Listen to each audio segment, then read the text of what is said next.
سیر جہاں news studio سے آپ کو کہتے ہیں خوش آمدید۔ خبر شامل کرتے ہیں چنیوٹ سے۔ پاکستان مسلم لیگ نون سٹی چنیوٹ حلقہ پی پی 94 کے زیر اہتمام تقریب حلف برداری کا انعقاد کیا گیا۔ تقریب کی صدارت شیخ نسیم الہی سینئر نائب صدر مسلم لیگ نون ضلع چنیوٹ نے کی۔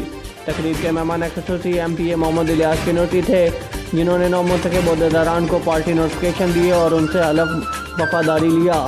نومنتخب پارٹی عہدیداران میں صدر پی پی 94 حاجی عابد اقبال شیخ، جنرل سیکرٹری شکیل انجم، سینئر نائب صدر جاوید سلیم گجر، مار جاوید سلیم، انتظار مغل، صدر ایم شبیر شاہد، نائب صدر ملک اسد اللہ، سیکرٹری صوفی محمد اقبال، جوائنٹ سیکرٹری محمد صدیق شہزاد، پناہ سیکرٹری عامر لوہار، سیکرٹری اطلاعات و نشر چودھری محمد اشرف شامل ہیں۔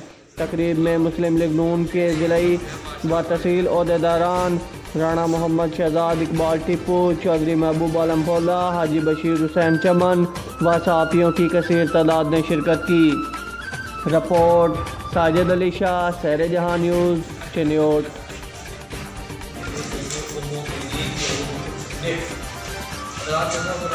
یقینی بات ہے کہ اللہ پاک نے ہمیں ایک پاک عطا فرمایا، یہ ہمارے بزرگوں کی خلاف کی قربانیاں، اس میں سیاسی لوگ، سیاسی قیادت ہوتی، مذہبی قیادت ہو،